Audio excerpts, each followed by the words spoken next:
Hello and welcome to FTTR, I am Hugh McQuaid, and today we are talking about WWE Unreal, the new Netflix documentary series that debuted yesterday in full, 5 episodes, and as you can probably tell from the title of this video, I wasn't a fan.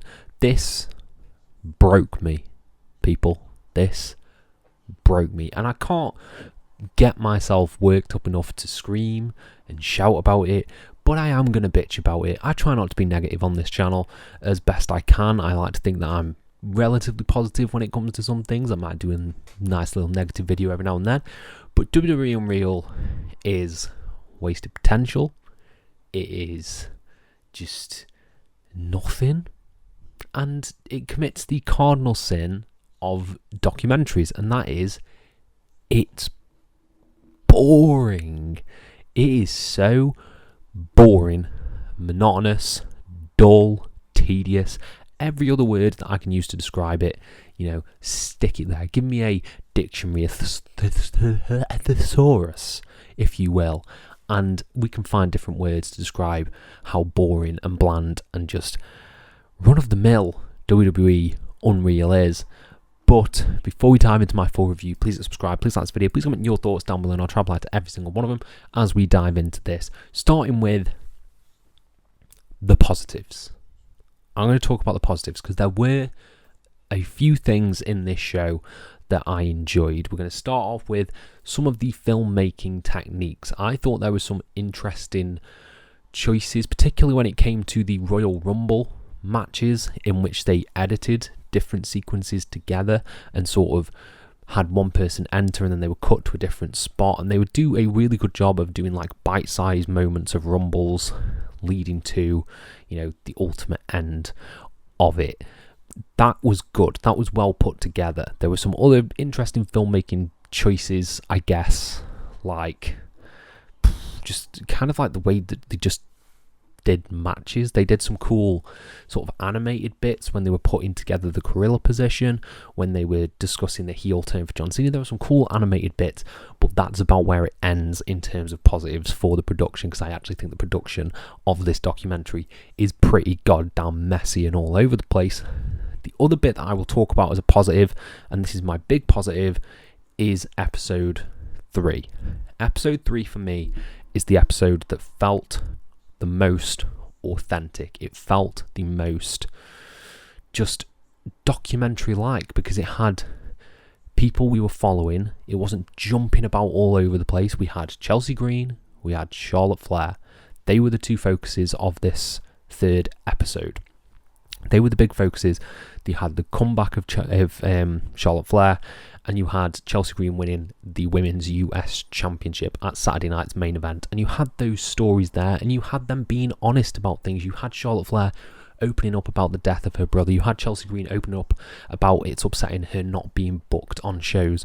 And you had that kind of storyline there. You had Bianca Belair in there as well, and that was the most consistent episode. It felt easy to watch, and it felt authentic. I think that's the best thing. It felt genuine. Chelsea Green's really likeable. I think this shows a different side to Charlotte Flair that a lot of people don't usually see when it comes to her presentation and everything like that. It was a peek behind the curtain, as this documentary said it would be. So episode 3 for me is easily the highlight. That is where the positives run thin, because from there, I enjoyed that episode.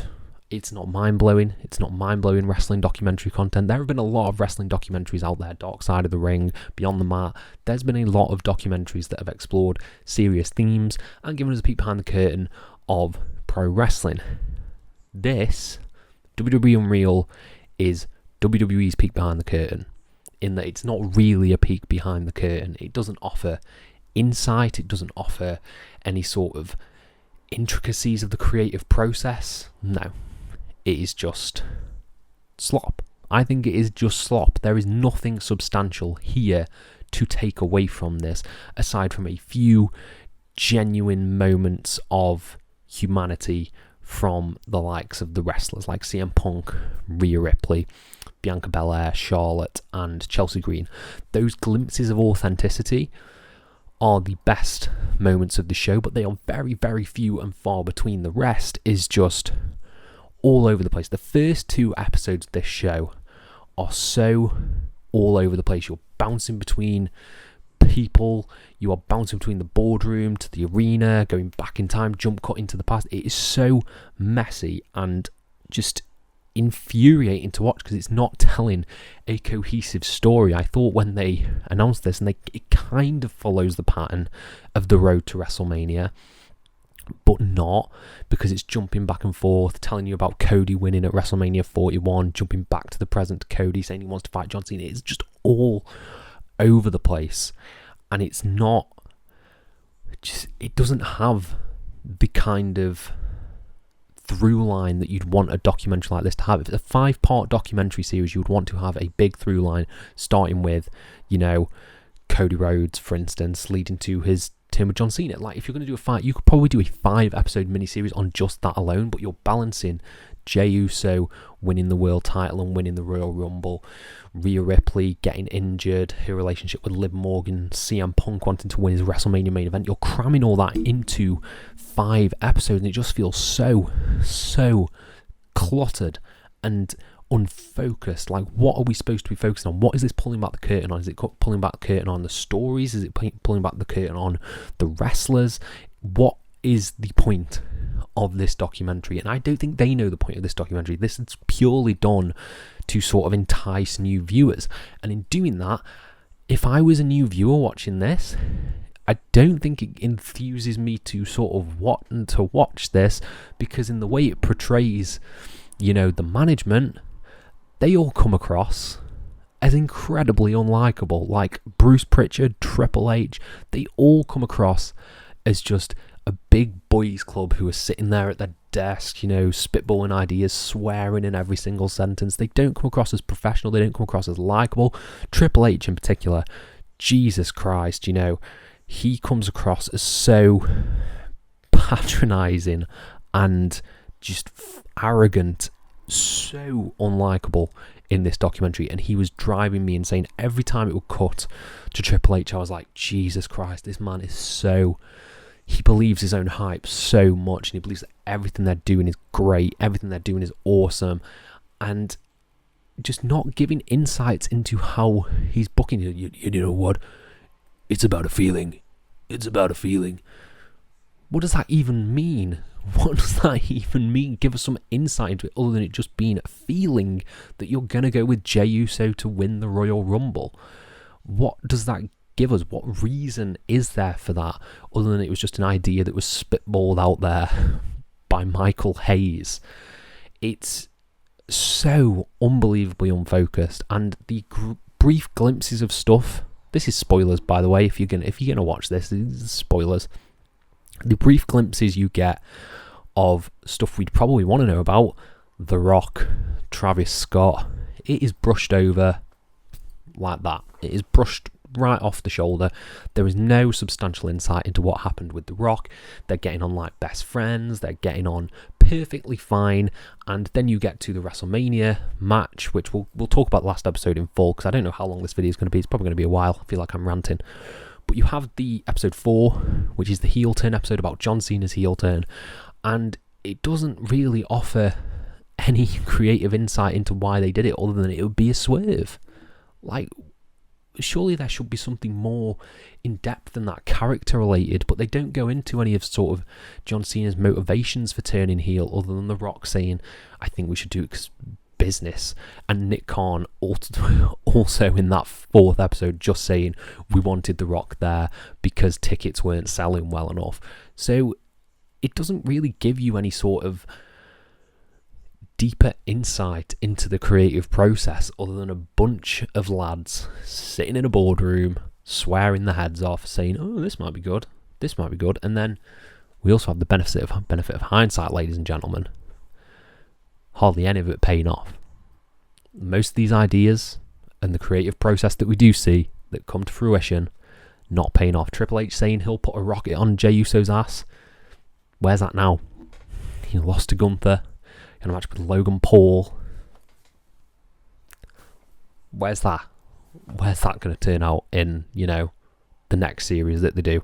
They're going to explain that. And just kind of like something I find really disappointing. Actually, one of the most heartbreaking bits was, I say heartbreaking, I just felt bad for the guy, was Abyss, Chris Park, in the first episode, the match with Seth Rollins that he has agented, goes over time, and Bruce Pritchard's just being a dick about it, like being not a likeable boss in the slightest, and you can kind of understand, yeah, this is a little bit of a toxic environment there, because Chris Park just wants to impress his boss. He's not thinking about like how good, I don't think the match was very good, but how good the match was. He's not thinking about that. He's thinking about impressing one man, which is Bruce Pritchard. So I think it's just William Regal as well, hero of the day, coming in and, you know, caring for him and offering him a shoulder of support. That's what we like to see from William Regal. It's just so underwhelming. It's just underwhelming, and there's nothing here. You can't believe any of it, aside from those genuine moments of authenticity. It's so WWE produced that you don't get to see any of the bad stuff. You don't get to hear about, say for the last episode, I'm jumping all over the place, I do apologise, but it's kind of around. The last episode, when they're talking about John Cena and Cody's match, you don't get to hear anything about how the match wasn't received very well, how people thought it was awful, how it was pretty terrible. It was a pretty terrible match. You don't hear any of that. You just hear them saying, it wasn't a triple threat, it wasn't the women's triple threat, it was exactly what it needed to be. It was shit. It was shit. Just, like, be honest about it. Be honest about the fact that it didn't deliver. And you don't get any insight into where The Rock was at WrestleMania, or why Travis Scott is even there at WrestleMania in the first place. No insight to that. It is just mind-numbing slop that offers no real insight into the inner workings of WWE, other than showing how Gorilla Position is put together. And probably the most interesting aspect is brushed over, because we know for a fact WWE doesn't do wrestling. They're not a wrestling company. And the bits that I actually found interesting were the brief, very brief moments where they were discussing matches and how matches are structured. There's a nice bit with Damian Priest and Rhea Ripley early on where they're talking about her match and what she's going to do in the match. And you get brief glimpses when the matches are going on where you've got the agents talking to the ref, communicating about the match, but you get no real putting the match together, sitting down, what we're going to do, what story we're going to tell in the match. You don't get any of that. You just get supercuts of the matches, which if you're a hardcore wrestling fan, you've probably already seen, so you're just sitting through a supercut version of the matches with the occasional person talking in gorilla position. And if you're a regular fan, you know, you're seeing a supercut of mediocre matches, which makes them look good, but if you actually went and watched them, they wouldn't be that good. They'd be average at best. So I don't see who this is meant to appeal to, because it doesn't really offer anything of substance. Not to mention, if you take away the footage of Triple H hugging people, the supercuts of matches, you've probably got about 2.5 hours here, because all that man does is seem to just hug people and whisper in their ear about how good they are. I found this so bad, like so unbelievably bad, and I found it frustrating, because there is something there. You've got to, if you're going to do an authentic WWE documentary, which I'd argue we've probably never had, because most WWE documentaries are produced by WWE, and you will never get an authentic WWE documentary if they are the ones producing it. So I don't know what we were expecting from this. It offered nothing.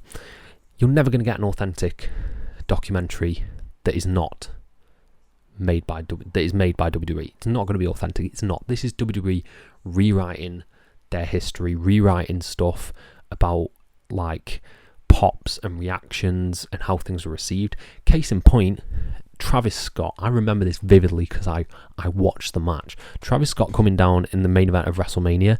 They edit a massive reaction on top of his music hitting. No one reacted to that music when he came out. No one. Absolutely no person knew who it was. So when he comes down, you just get to see like how Cody Rhodes handled it to an extent, and how they were sort of bigging it up in gorilla position. But we know it was shit. We know it was shit. So yeah, episode 2, I can't really remember what happens in episode 2. Those first 2 episodes are so messy and uncontrollable chaos of like almost painful to sit through. Episode 3 is the only highlight. I would recommend potentially watching episode 3 if you just want a brief insight into some of the creative processes, but you don't need to watch 5 episodes of this. I watched 5 episodes of this so that you do not have to. I have zero interest in another season, like zero interest whatsoever, and we're going to go back onto the match agent thing because I forgot something that I wanted to say. One of the most interesting matches that WWE has is the Royal Rumble, and there's an episode that's focused around the Royal Rumble. Technically 2 episodes because they talk about Charlotte winning the Royal Rumble in her episode as well, and Jey Uso winning in his.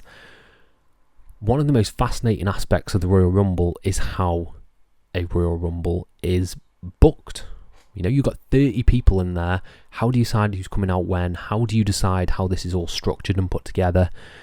That is not even addressed other than the winner. Other than who wins, the structure of the Royal Rumble match is never once addressed. And I think that is one of the most interesting things that they could have talked about but didn't. Wasted potential right there. I'm going to wrap this video up.